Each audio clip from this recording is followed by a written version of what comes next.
Irmãos, a paz do Senhor Jesus. Eu quero deixar um versículo da palavra de Deus para a tua vida. E vou ser muito breve no que eu vou falar aqui. Eu estou meditando em Joel 2,13. Joel 2,13 diz assim. Eu vou ser objetivo, irmão, vou ser bem claro nessa passagem. Joel 2,13. Rasgue o coração e não as vestes. Volte para o Senhor, o seu Deus, pois Ele é misericordioso e compassivo, muito cheio de amor e misericórdia. Arrependa-se e não envia desgraça. Irmãos, olha que interessante. Percebe que Deus, Ele levanta Joel. Joel é um dos segundos profetas menores do Antigo Testamento. Percebe que Deus vai levantar gente pequena para chamar o povo para o arrependimento. Aí o que eu acho interessante, que Deus toma a boca de Joel, do profeta, e Deus fala assim: rasgue o coração e não as veste. Então percebe que Deus não quer veste, Deus quer coração. Por que Deus não quer veste rasgada? E sim coração rasgado? Porque se analisar naquela época, veste rasgada significava sinal de luto e de arrependimento também. Você quer ver uma coisa? Por que está falando que veste rasgada significa sinal de luto? Porque se você tomar a leitura de Jó, capítulo número 1, no versículo número 20, a Bíblia diz, quando fizeram menção que o filho de Jó tinha morrido e suas filhas, a Bíblia diz que Jó se levantou, rasgou o seu manto e se prostrou. Então percebe que Jó, ele rasgou o manto quando ficou sabendo que seus filhos pereceram. Então percebe que veste rasgada significa sinal de arrependimento e sinal de luto também. Percebe que no livro de Jó, quando Jó fizeram menção que os filhos de Jó tinham perecido, a Bíblia diz que Jó, ouvindo aquilo, Jó rasgou sua roupa. Então percebe que veste rasgada também significa sinal de luto. Aí Deus falou assim: vocês rasgam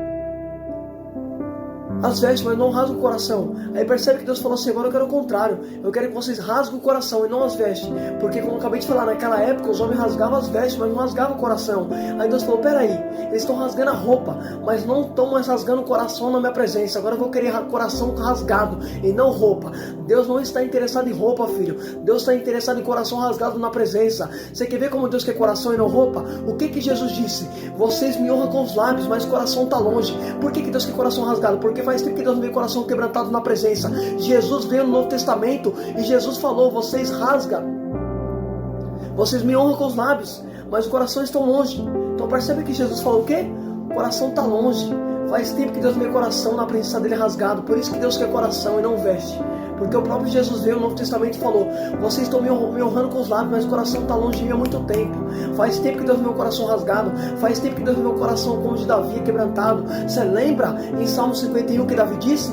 Quando ele pegou com Betseba na oração dele, Davi disse assim: tu não desprezarás o coração quebrantado e o espírito oprimido, ó Deus. Deus não despreza o coração quebrantado. Por isso que Deus quer coração rasgado, porque Deus não despreza o coração quebrantado e contrito, filho. É isso que Deus quer. Deus quer o coração como o de Davi na presença dele, o coração quebrantado. Deus não quer veste, filho. Deus quer coração. Olha o que está escrito: rasgue o coração e não as veste. Então está bem claro que Deus não quer mais veste. Deus quer coração. E hoje você vê as pessoas perdendo tempo falando de roupa. Eu não estou dizendo que você também tem que andar de qualquer maneira na rua. Nós sabemos se vestir com ordem de decência, isso basta. Mas Paulo vai dizer que não é a nossa roupa que vai ser transformada no arrebatamento. Paulo disse que o nosso corpo será transformado de um corpo corruptível para um corpo incorruptível. Ou seja, de um corpo de pecado para um corpo sem pecado. Paulo está dizendo que é o corpo que vai ser transformado e não a roupa, filho. Então percebe que Deus, Ele quer coração rasgado na presença. Deus quer um coração quebrantado, contrito como o de Davi, filho, coração sincero. É isso que Deus quer. Deus não despreza um coração assim, como disse Davi na sua oração. Então percebe que Deus deixou bem claro: rasga o coração e não as veste. Percebe que Deus não quer veste, Deus quer coração. Pode perceber que os fariseus, eles andavam com as vestes bem longas. Lembra o que Jesus disse para os fariseus? Vocês, fariseus, limpam ao lado de fora do copo, mas por dentro os sepulcros caiados. Os fariseus por fora andavam bem vestidos, irmão. Veste longa, mas por dentro, o que adianta? Tá com veste longa, mas não tem coração quebrantado.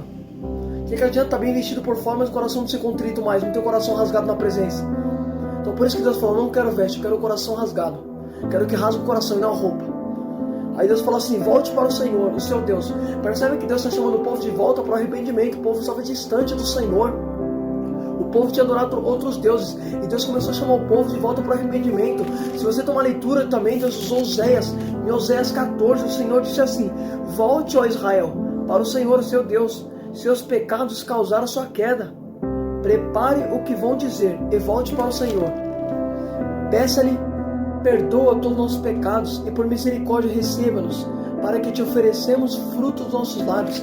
Percebe que lá em Oséias 14, Deus também falou: volte a Israel, peça perdão pelos seus pecados, porque o pecado de vocês causaram suas quedas, pede perdão e volta. É Deus chamando o povo de volta para o arrependimento. Deus usou Oséias, Deus também levantou Joel para chamar o povo de volta para o arrependimento, abandonar as práticas.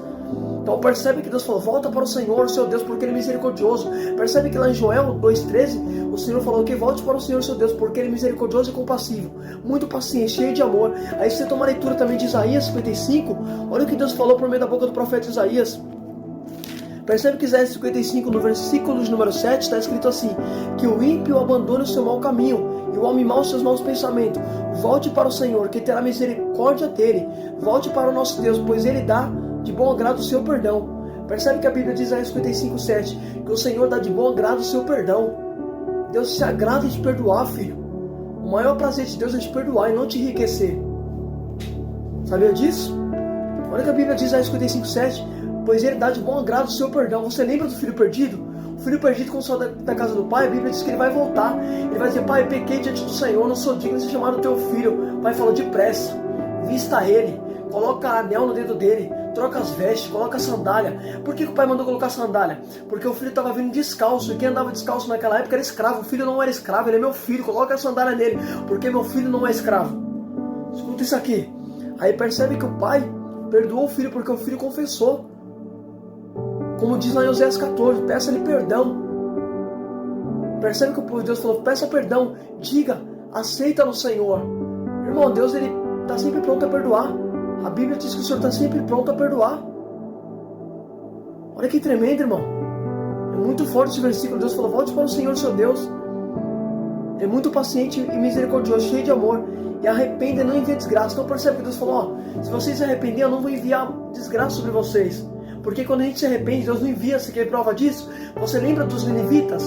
O que Deus falou para Jonas? Jonas, fala para os ninivitas que daqui a 40 dias vão destruir tudo, se eles não se arrepender. Deus estava decretando que se eles não se arrependessem, ia destruir tudo. Só que a Bíblia diz que quando eles se arrependeram, vestiram pano de saco, se humilharam diante do Senhor, 120 mil habitantes se arrependeram na cidade de Nínive, e Deus não destruiu a cidade. Percebe que a mensagem que Deus deu era dizendo que ia destruir, mas quando eles se arrependeram, Deus não destruiu, porque como disse aqui em Joel 2,13, Ele arrepende e não envia desgraça. Então percebe, Deus se arrependeu e não enviou desgraça sobre os ninivitas, porque eles também se arrependeram. Quando você se arrepende, Deus também muda de ideia a teu respeito. Reflita nisso, irmão. Deus está chamando você de volta para o arrependimento.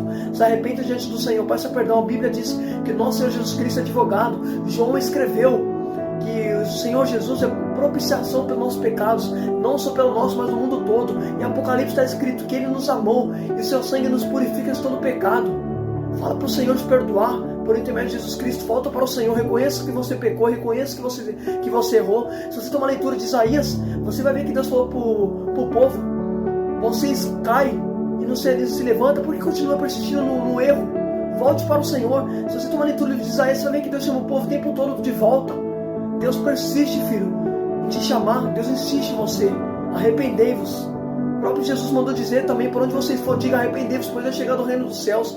Deus manda a gente se arrepender. Esse é o evangelho verdadeiro. Fique com essa palavra em nome de Jesus. Que o Senhor fale contigo por intermédio dessa palavra. Deus abençoe a sua vida em nome de Jesus.